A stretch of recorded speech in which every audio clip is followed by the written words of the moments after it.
ನಡೆಸುತ್ತಿರುವ ಸತ್ಯವೇದ ಪಠಣ ಕಾರ್ಯಕ್ರಮಕ್ಕೆ ನಿಮ್ಮನ್ನು ಪ್ರೀತಿಯಿಂದ ಸ್ವಾಗತಿಸುತ್ತೇವೆ. ಪ್ರಿಯ ಕೇಳುಗರೆ, ಈ ಕಾರ್ಯಕ್ರಮವು ಸತ್ಯವೇದದಲ್ಲಿ ಇರುವಂತಹ ರಹಸ್ಯಗಳ ವಿವರಣೆಯ ಒಂದು ಕಾರ್ಯಕ್ರಮವಾಗಿದೆ. ಕೇಳಿರಿ, ಆಶೀರ್ವಾದ ಹೊಂದಿಕೊಳ್ಳಿರಿ. ನಿಮಗೆ ಪ್ರಶ್ನೆಗಳಿದ್ದಲ್ಲಿ ನಮ್ಮೊಟ್ಟಿಗೆ ನೀವು ಮಾತನಾಡಬೇಕಾದರೆ ನಮ್ಮ ಮೊಬೈಲ್ ಸಂಖ್ಯೆಯನ್ನು ನೀವು ಬರೆದಿಟ್ಟುಕೊಳ್ಳುವುದಾದರೆ ನಮ್ಮನ್ನು ಸಂಪರ್ಕಿಸಬಹುದು. ನಮ್ಮ ಮೊಬೈಲ್ ಸಂಖ್ಯೆ 9902606453. ಕರ್ತನ ಮಹಾಪರಿಶುದ್ಧವಾದಂಥ ನಾಮಕ್ಕೆ ಸ್ತೋತ್ರವಾಗಲಿ. ಆತ್ಮೀಯ ಫೀಬಾ ಕೇಳುಗರೆಲ್ಲರಿಗೆ ಬೆಳಗಿನ ಶುಭ ವಂದನೆಗಳು. ದೇವರು ತಾನೇ ತನ್ನ ಆತ್ಮನ ಮೂಲಕವಾಗಿ ನಮ್ಮನ್ನು ಪರಿಪಾಲಿಸಿ ನಡೆಸುತ್ತಾ ಈ ದಿನವೂ ದೇವರ ವಾಕ್ಯಗಳನ್ನು ಕೇಳುವಂತೆ ತನ್ನ ಕೃಪೆಯನ್ನು ಕೊಟ್ಟಿರುವುದಕ್ಕಾಗಿ ಆತನಿಗೆ ನಿತ್ಯ ಸ್ತೋತ್ರ ಉಂಟಾಗಲಿ. ಪ್ರಿಯರೇ, ಈ ದಿನ ನಿಮ್ಮೊಟ್ಟಿಗೆ ಹಂಚಿಕೊಳ್ಳುವಂಥ ದೇವರ ವಾಕ್ಯದ ವಿಷಯವು ಗಲಾತ್ಯದವರಿಗೆ ಬರೆದಂಥ ಪತ್ರಿಕೆ 3ನೇ ಅಧ್ಯಾಯ ವಚನ 1-14 ಭಾಗ.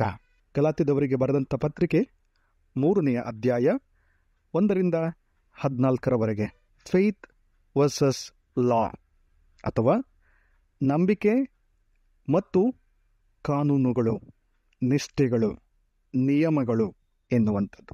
ಪ್ರಿಯರೇ, ಕ್ರೈಸ್ತ ಜೀವಿತ ಅದು ಅನೇಕ ಸಂಸ್ಕೃತಿಯ ನಡುವೆ ಮುಂದೆ ಹೋಗುತ್ತಾ ಇದೆ.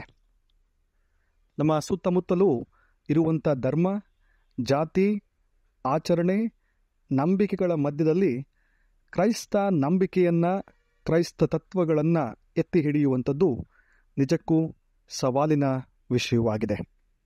ಈ ನಿಟ್ಟಿನಲ್ಲಿ ನಾವು ಕ್ರಿಸ್ತ ನಂಬಿಕೆಯನ್ನು ಬಲವಾಗಿ ಹಿಡಿದಿಟ್ಟುಕೊಂಡು ಕ್ರಿಸ್ತ ನಂಬಿಕೆ ಇಲ್ಲದವರೊಟ್ಟಿಗೆ ಇಜ್ಜೋಡಾಗದಂತೆ ದೇವರ ವಾಕ್ಯವು ಕರೆಯನ್ನು ಕೊಡುವಂಥದ್ದಾಗಿದೆ. ಪ್ರಿಯರೇ, ಇತ್ತೀಚಿನ ದಿನಗಳಲ್ಲಿ ಹಲವಾರು ವಿಷಯಗಳನ್ನು ಕೇಳುತ್ತಿದ್ದೇವೆ, ನೋಡುತ್ತಿದ್ದೇವೆ. ಅನೇಕ ಕ್ರೈಸ್ತ ಕುಟುಂಬಗಳು ಈ ರೀತಿಯ ವಿವಿಧ ಸಂಸ್ಕೃತಿ, ನಂಬಿಕೆ, ಆಚರಣೆಗಳ ನಡುವೆ ಕ್ರಿಸ್ತ ನಂಬಿಕೆಯನ್ನು ಮಿಶ್ರಣ ಮಾಡುತ್ತಿರುವಂಥದ್ದು ಒಂದು ವಿಪರ್ಯಾಸವಾದಂಥ ಸಂಗತಿ.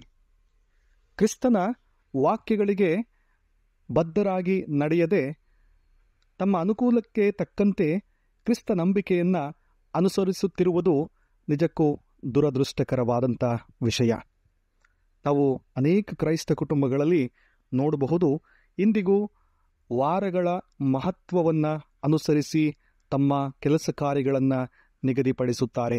ಅಂದರೆ ಶುಕ್ರವಾರ ಒಳ್ಳೆಯ ದಿನ, ಭಾನುವಾರ ಒಳ್ಳೆಯ ದಿನ, ಇನ್ನು ಮಂಗಳವಾರ ಕೆಟ್ಟ ದಿನ ಎನ್ನುವಂಥ ಅನೇಕ ಬೇರೆ ಧರ್ಮದ ಆಚರಣೆಗಳ ಬಲವಾದಂತಹ ವಿಷಯಗಳಿಗೆ ಇವರು ಒಳಗಾಗಿ ತಮ್ಮ ದೈನಂದಿನ ಜೀವಿತವನ್ನು, ಕಾರ್ಯಗಳನ್ನು ಮಾಡುತ್ತಾ ಇದ್ದಾರೆ.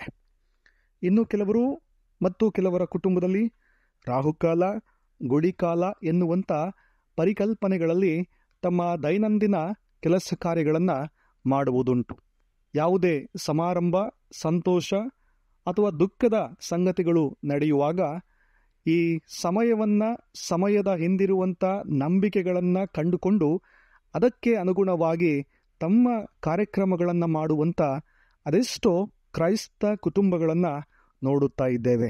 ಇನ್ನು ಕೆಲವರು ಪ್ರಿಯರೇ ಈ ಮಡಿಮೈಲಿಗೆ ಎನ್ನುವಂತಹ ವಿಷಯಗಳನ್ನು ಅನುಸರಿಸುತ್ತಾ ಇದ್ದಾರೆ.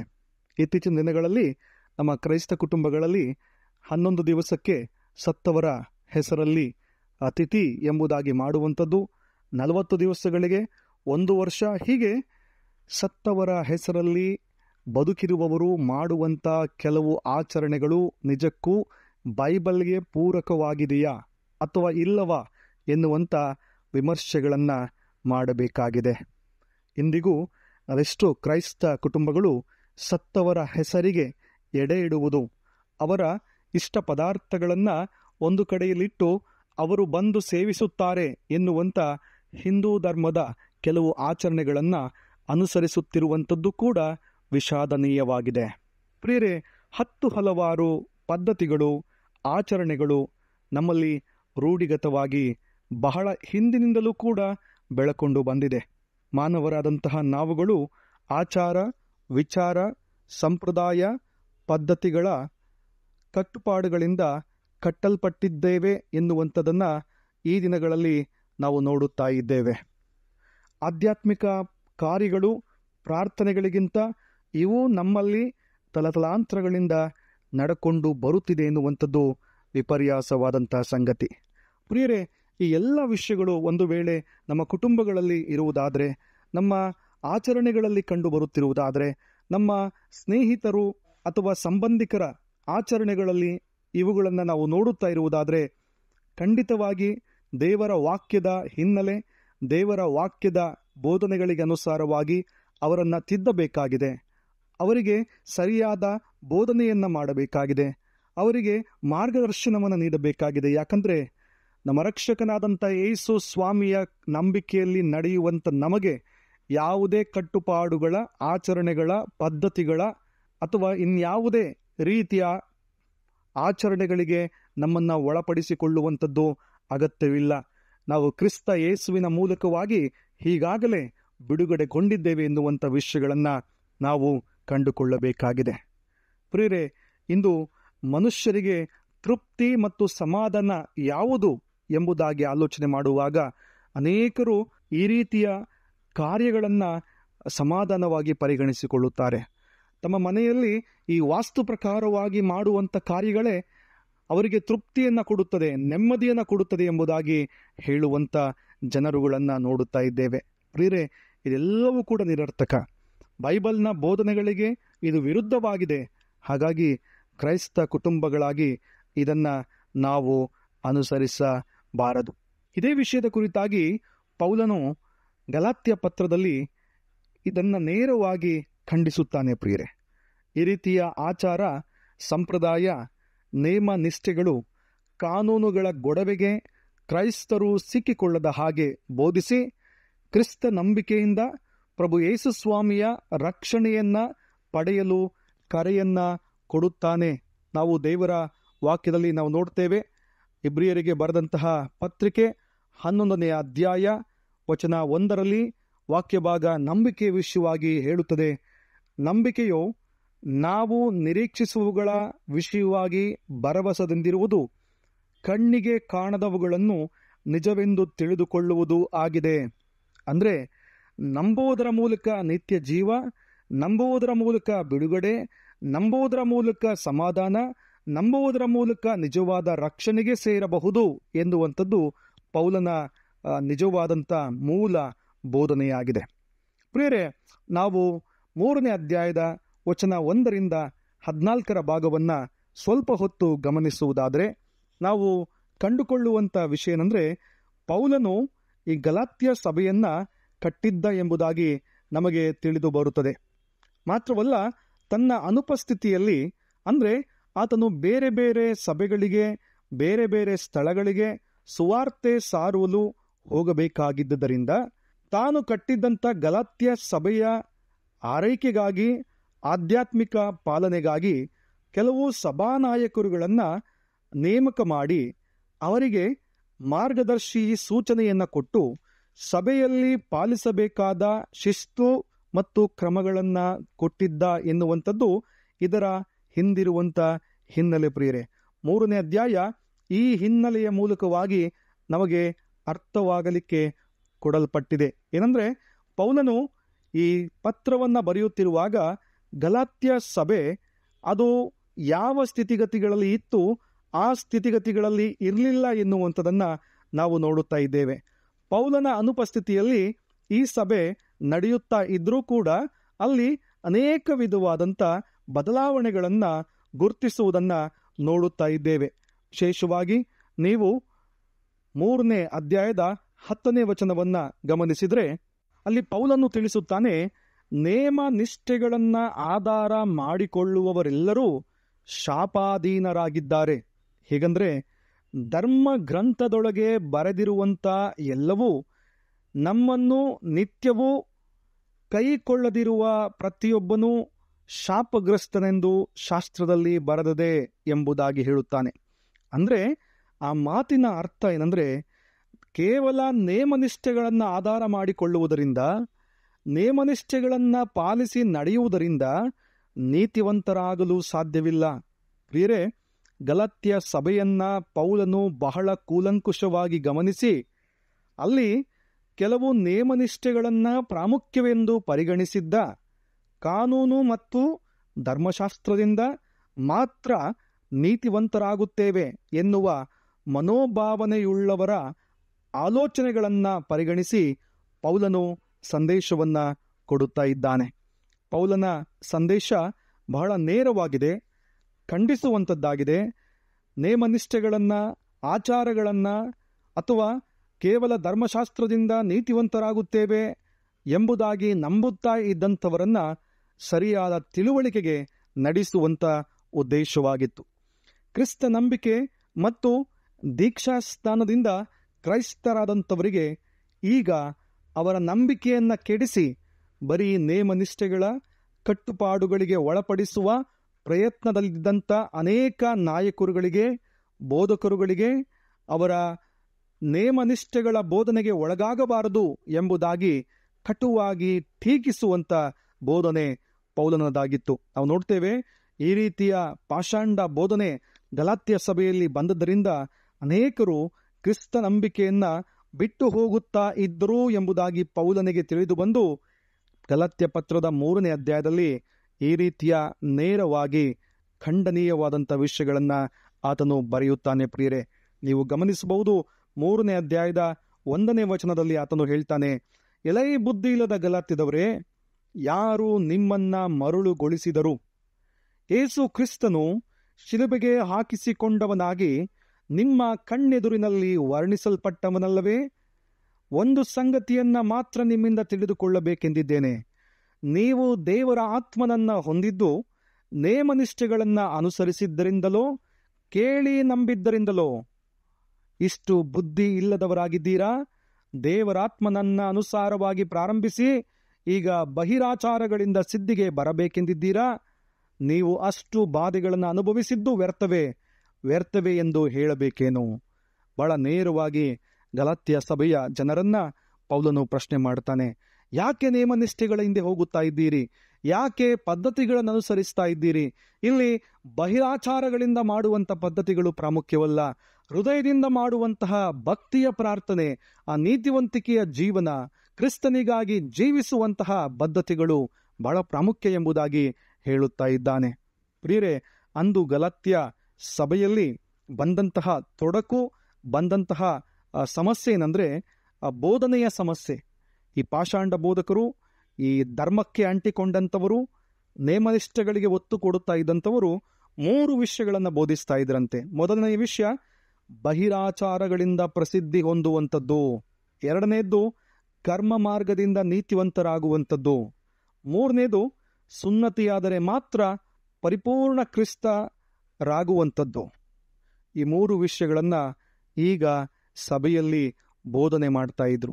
ಎಲ್ಲವೂ ಹೊರಗಿನ ತೋರಿಕೆಯ ಕಾರ್ಯಗಳು, ಎಲ್ಲವೂ ಹೊರಗಿನ ಮೂಲಕವಾಗಿ ಮಾಡಿ ಪ್ರಸಿದ್ಧಿಯನ್ನು ಹೊಂದುವಂಥದ್ದು.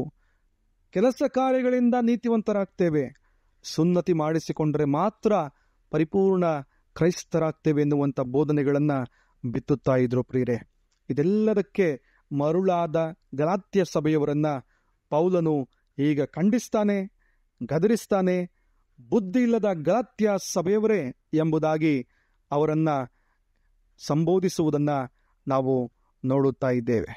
ಕರ್ತನಲ್ಲಿ ಸಹೋದರ ಸಹೋದರಿಯರೇ, ದೇವರ ಮಂದೆಯವರೇ, ಈ ವಾಕ್ಯಗಳನ್ನು ಕೇಳುತ್ತಿರುವಾಗ ಒಂದು ಅವಲೋಕನ, ಒಂದು ಪರೀಕ್ಷೆ ಮಾಡಿಕೊಳ್ಳುವಂಥ ಮನೋಭಾವ ನಮಗೆ ಅಗತ್ಯವಾಗಿ ಬೇಕಾಗಿದೆ.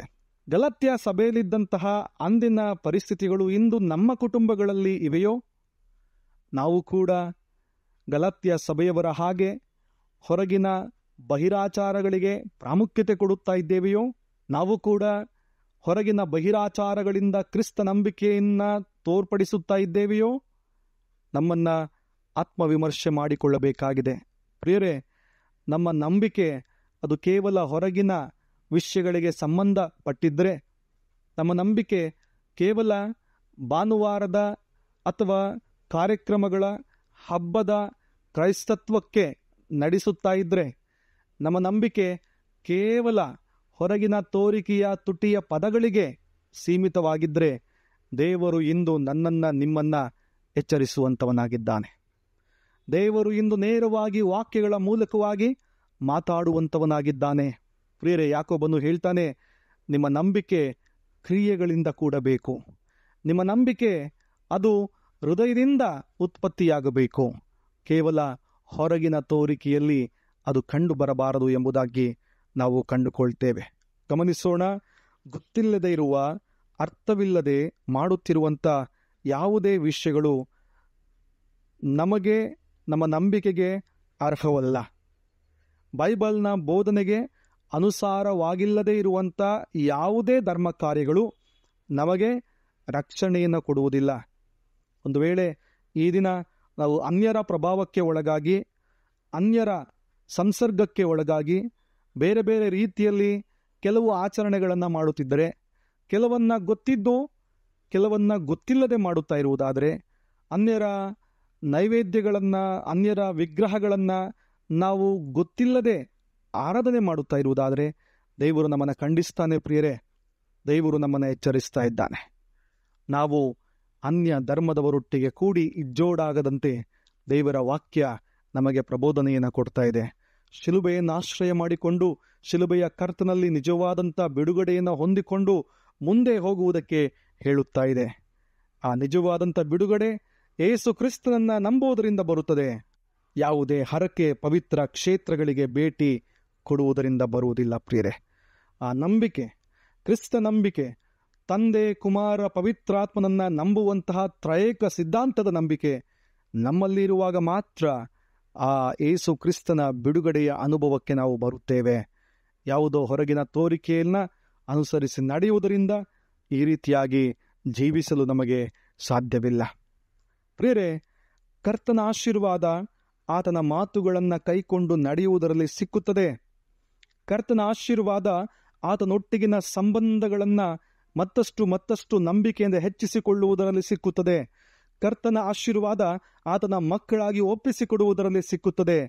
ಕರ್ತನ ಆಶೀರ್ವಾದ ನಡೆ, ನುಡಿ, ಕ್ರಿಯೆಗಳಲ್ಲಿ ಕ್ರಿಸ್ತನಿಗಾಗಿ ನಮ್ಮ ಜೀವನವನ್ನು ಸಮರ್ಪಣೆ ಮಾಡುವುದರಲ್ಲಿ ಸಿಕ್ಕುತ್ತದೆ. ಇನ್ಯಾವುದೋ ವ್ಯಕ್ತಿಯಿಂದಲೋ, ಇನ್ಯಾವುದೋ ಶಕ್ತಿಯಿಂದಲೋ, ಬಹಿರಾಚಾರಗಳಿಂದಲೋ ಸಿಕ್ಕುವುದೇ ಇಲ್ಲ. ನಮ್ಮನ್ನು ಪರಲೋಕಕ್ಕೆ ನಡೆಸುವಂಥದ್ದು ನಮ್ಮ ನಂಬಿಕೆ, ನಮ್ಮ ನೀತಿವಂತಿಕೆಯ ಜೀವನವೇ ಹೊರತು ಈ ಲೋಕದಲ್ಲಿ ನಾವು ಮಾಡುವಂಥ ಯಾವುದೇ ಬಹಿರಾಚಾರಗಳ ಕಾರ್ಯಗಳಿಂದಲ್ಲ.